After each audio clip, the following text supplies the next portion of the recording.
All right, surface area of prisms and cylinders, chapter 12, section 2. Let's go.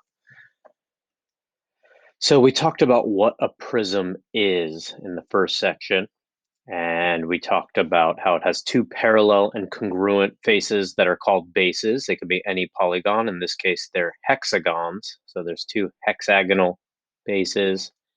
Right now it's on the top and on the bottom. Those two faces are known as the bases. All the other faces connecting those two bases are known as lateral faces. Those lateral faces are generally rectangles.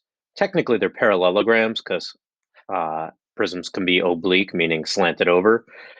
But when they're standing straight up, when they're right prisms, all these lateral faces are rectangles.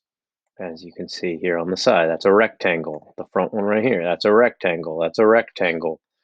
So there's the bases, which are the parallel congruent sides. That could be any polygon. And then there's the lateral faces, which are parallelograms, oftentimes rectangles. The edges of the lateral faces are known as lateral edges.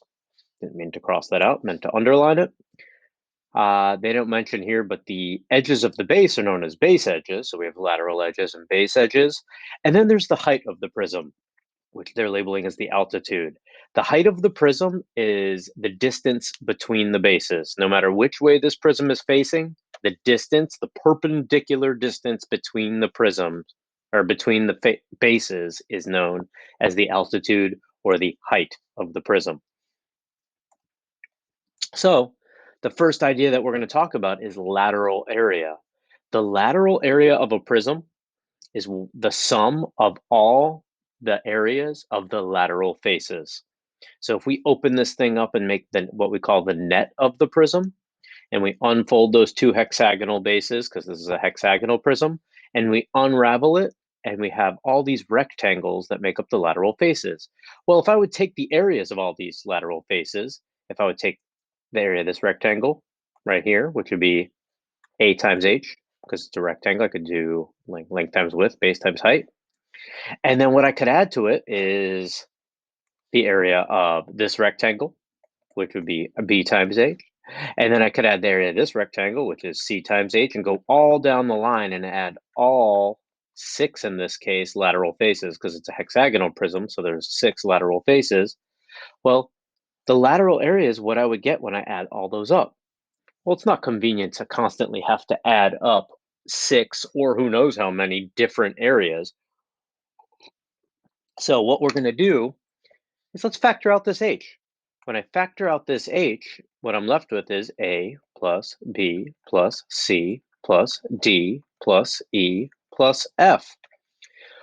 What do you think this a plus c plus d, a plus b plus c plus d plus e plus f represents as far as this prism goes? What does this represent?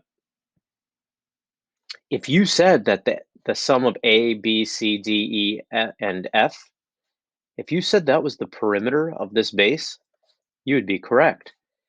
Because so imagine if I fold this back down and wrap this back around the hexagon, well, could be, I guess this would be B, this could be A, and you could just go all around and that would be, I guess this would be F, E, and D. And that would be the perimeter of the hexagon. So I could rewrite this lateral area formula that I wrote as perimeter of the base times the height of the prism. And that is a formula for lateral area that will take how many sides it has into account. So there you go. Lateral area of a prism, any prism, is perimeter of the base times the height of the prism. Don't forget, the bases have to be parallel congruent polygons. So let's see if we can find the lateral area of this pentagonal prism. I'm going to give you a second, see if you can come up with it on your own. All right, let's see if you did it. The lateral area of this regular pentagonal prism, I'm going to use perimeter of the base times the height of the prism. Well, the perimeter of the base is 14 times 5. 14 times 5, which is 70 centimeters, because it's a regular pentagon. Now I have to multiply that by the height of the prism. And hopefully you remember what I said before is that the height of the prism is the distance between the two bases. It has nothing to do with how far from the floor this top is. It's the distance between the bases. So the height of this prism would be 8 centimeters. And when I multiply 7 times 8 or 70 times 8, I get 560 square centimeters. This is an area, it's the sum of areas. So we're still going to be in squared units. So the lateral area of this regular pentagonal prism would be 560 squared centimeters. Now, surface area is the next idea we need to talk about. And the surface area is the total area. It's what you get when you add up all the faces, including the bases. So if I already have the lateral area, let's go back here for a second. Well, what am I missing? If you said I'm missing, if you said I'm missing the area of the two pentagons, you'd be right. So what we need to do is take our lateral area to get surface area. They're using T for total area. I usually use SA for surface area. Well, what I'll do is take that lateral area, which I usually use LA, and I have to add 2 times the area of this base. The B represents area of the base. So for any prism, you could take the perimeter of the base times the height of the prism, and then add 2 times the area of the base. This capital B represents all of last chapter. Depending on what polygon it is, that's going to represent what formula. If it's a pentagon, regular pentagon, you use half apothem perimeter. It could be a trapezoid, then you use half the height times the sum of the bases. Or it could be a triangle, then I'd use half base times height. You get the idea. This capital B represents the area of the base. All right, so let's do it. We had on the last slide that the lateral area was 560. Let me double check that. Was it 560? Yep. And now what I have to do is add 2 times the area of the base. So in these parentheses, I'm going to go put the area of the base. Well, since it's a regular pentagon, I'm going to do half apothem perimeter.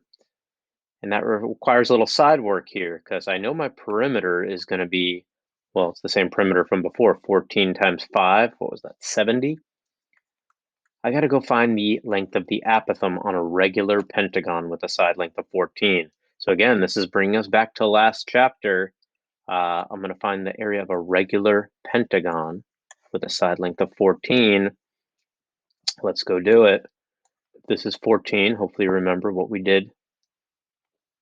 We do 360 divided by 5. Oh, why do I keep doing that?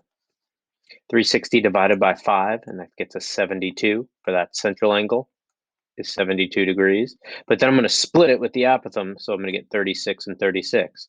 Half the 14, 7, and I need the length of the apothem. Well, I could use my tan ratio, tangent. Tan 36 equals opposite over adjacent. So the apothem would be 7 divided by tan 36, which I'm going to place right here. And I will maybe half the 70 and get 35. And then I'll do 35 times 7. 35 times 7, which is 245. So 245 over tan 36 would be a nice easy way to write the area of this base right now. And I'm just going to do that for now because there's really no sense in multiplying it yet. And then I have to double it even, so I might as well multiply the 245 times 2. So I'm going to take the 560 and I'm going to add 490 over tan 36, 2 times 245. And now I can go ahead and maybe hit it in the old calculator. I'll do, let's see. Oh, let me pull up the scientific calculator here. How about that? Would that be a good idea? If I can get it done quickly. Scientific calculator. Bring it on over to the screen. Sorry, this is not a good thing for me to doing on the fly. Let's see here. I'm bringing it, I promise, from the other screen. Let's go. So I'm going to be doing 560. Maybe I'll start with the 490 over tan 36. 490 divided by tangent 36. This 674 should represent 674.42 should represent my area of my base, or 2 times the area of the base, actually. Ooh, I wonder what would happen. And then I'm going to add 560 to that. So plus, no, that didn't work. Undo. I want to do 674. I want to hit that answer plus 560. And that 1, 2, 3, 4. So this was 674.42, which I would leave in my calculator. I don't like to round till the end. And then my final answer, let's round to the nearest tenth, is 1, 2, 3, 4. 1, 2, 3, 4.4.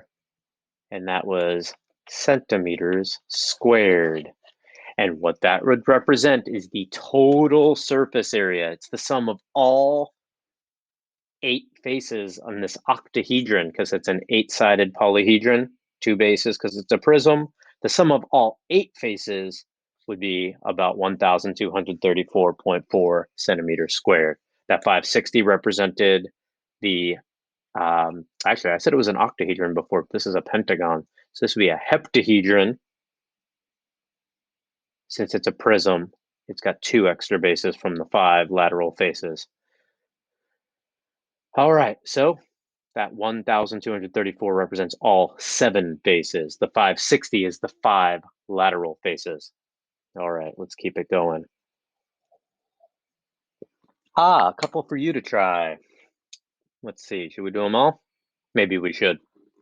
Let's find the lateral area and surface area of this prism right here. I'm going to give you a minute to try it on your own. All right, let's see how you did. I'm just going to cover this up for a second.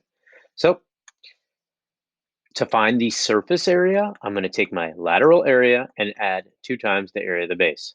So don't forget, lateral area is perimeter times height plus 2 times the area of the base, which I usually go off to the side and do the area of the base and just plug it in. But you could also just plug in your formula since it's a triangle, half base times height. But I'm going to stick with my first thought, which is just fill in this with the area of the base, and I'll do the half base times height up here. So let's start with perimeter of the base. The base of this triangular prism is a triangle.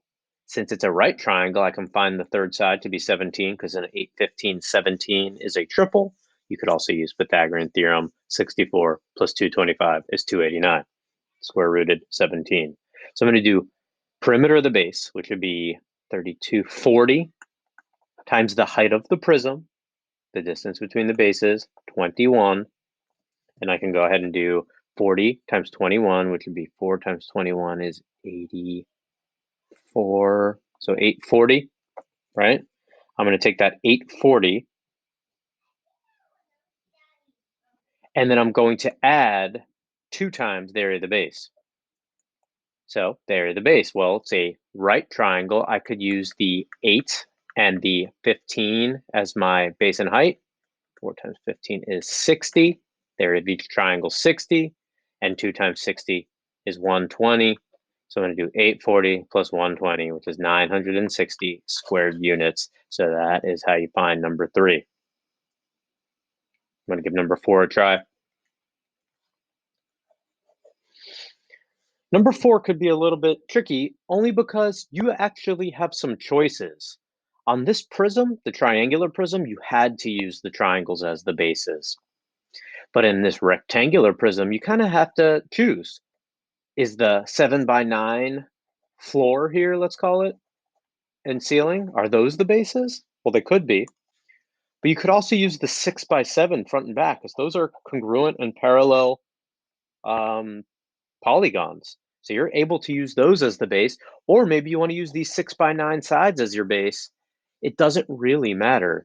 The lateral area will be affected. You'll get a different lateral area each time, but the total surface area at the end won't matter. So let's just go right for surface area, and it doesn't even matter which way you choose. You'll end up with the same answer.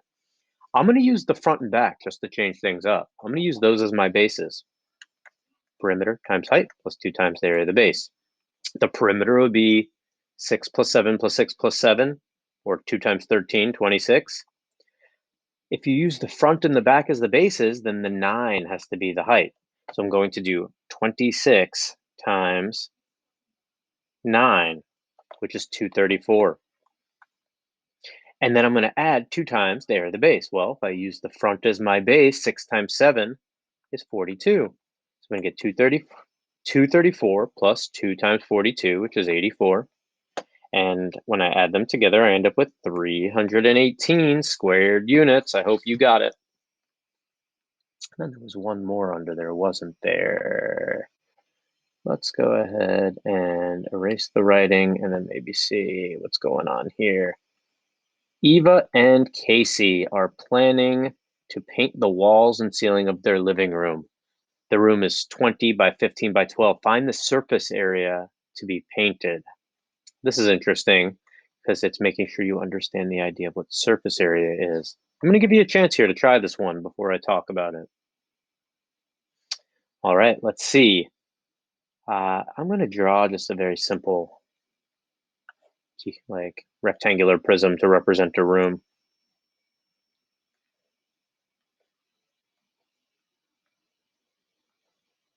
Using my straight line tools to make it look extra nice. They want to paint the walls and the ceiling. Notice they did not say they were going to paint the floor. The room's 20 by 15 by 12, so 20 by 15, the 12 is the height. They want to know what the surface area to be painted. They're not saying to find the total surface area of the room. They're asking what we will paint. Well, we're going to paint all 4 walls and the ceiling. So to find this surface area, I hope you didn't add all 6 faces because there's only 5 faces being painted. So I think your best bet is to take the lateral area of the room, and that would include the 4 walls, 1, 2, 3, and 4 walls. And once you have those 4 walls painted, we're just going to add 1 base, just the ceiling. Don't want to add that bottom base. I don't want to have to subtract it at the end. We're not going to subtract, or we're not going to add the floor ever. So I'm going to follow this process and just realize that just add 1 base. I don't want to do the second one because I'm not painting that second one. All right, so make sure you use the floor and the ceiling as your bases too. I'm going to do perimeter of the base times the height of the prism. So that's 20 plus 15 is 35 times 2 is 70 is the perimeter of my base. The height of my perimeter of my prism is 12. And 7 times 12, 12 times 7 would be what, 84 there. So I'm going to get 840 for my lateral area. That's the 4 walls. Then I'm going to add just 1 base. Well, just 1 20 times 15, which would just be 300. Just one of them, don't forget. I don't know why I just wrote the 300 3 times, but what I'm going to end up there with is 1140 square feet. Not painting the ceiling, or not painting the floor. Hopefully you thought of that. So keep in mind, total surface area, while we can derive all these nice formulas, you still have to think about what actual surfaces you're going to encounter. Here's the good news. We're going to talk about cylinders now, which are not polyhedra, so we're not going to count them as prisms, but they're kind of prisms. What I think of a prism is 2 bases with a rectangle connecting them, and that's exactly what a cylinder is. The only problem is that the bases aren't polygons, so we don't call them prisms. The bases are always circles, so I just think of a cylinder as a prism with circular bases. So that means I can use the same formula. I can use the same formula for lateral area and surface area. Just keep in mind that we're going to plug in circle formulas for all this. Just like a prism, we have a right cylinder, stands straight up, or an oblique one, which is tilted. Either way, the lateral, that's technically not a lateral face because it's round, but it's still just a big rectangle. Imagine peeling a label off a can. It's just a big rectangle. So I'm still just going to use my same perimeter of the base times the height of the prism formula. Is that what's going on the next slide? Yeah, so the lateral area is going to be perimeter of the base times the height of the cylinder. This time it's not perimeter though, because it's a circle. So what we'll just do is change perimeter to circumference, 2 pi r times the height. And there's your lateral area of the cylinder formula. And I'm going to go ahead and just talk about surface area because it's the same idea. We're going to take our lateral area, and what we're going to do is add 2 times the area of the base. Well, the base is always a circle, so it's just 2 pi r squared. So Well, when you look in your notes and on the next slide, it's going to say this is your cylinder formula. I just go ahead and remember the same prism formula because a cylinder is simply a prism. And when I'm memorizing things, I like to have as few things to memorize as possible. So let's see what we got here. An office is recycling barrels for cans and paper. The barrels are cylindrical with cardboard sides and plastic lids and bases. Each barrel's 3 feet tall and the diameter is 30. How many square feet of cardboard to make each barrel? So the cardboard is just the lateral faces, essentially, not the top, not the bottom, just the lateral faces. So if I was just drawing one of these barrels real quick, something like this, I didn't even line those up. Great. But that's all you need to do for a cylinder. It says the diameter is 30 inches and it's 3 feet tall, which I'm tempted to just go ahead and make that 36 inches, even though it is saying square feet. Should I go the other way? Maybe let's go the other way. If we leave this as 3 feet and change the 30 inches into feet by dividing by 12, 30 divided by 12, it's exactly 2.5 feet. Just since they're asking for square feet, I'm feeling like maybe I'll just put everything in feet. Well, I'm going to now take my lateral area by taking the perimeter of the base, circumference of the base, 2.5 pi times diameter, 2 pi r. And I'm going to multiply that by the height of the cylinder, 3. And 2.5 times 3 is 7.5, 7.5 pi square feet.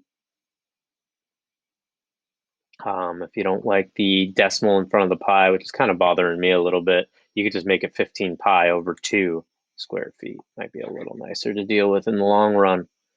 There you go. There's your lateral area. That's how much cardboard we would need. Then the surface area, as I said, you're just going to add the two bases. And let's see, it says if they want to replace the plastic lid and base on the barrels with cardboard, how much would they need? So we're going to add the two bases. We're going to take our, what was it, 15 pi over 2, and we're just going to add 2 times the area of the base. Well, the area of the base was just a circle. I think this was 2.5 feet. So to find the area, I'm going to do pi times the radius, 1.25 squared. So I'm going to take my 1.25 and I'm going to square it. Probably should just be doing this in fraction. It'll be a little easier. In fact, that's what I'm going to do. I just think these numbers are a lot nicer without having decimals. So if I take this 5 over 2 and I cut it in half, that's going to make 5 over 4 for my radius.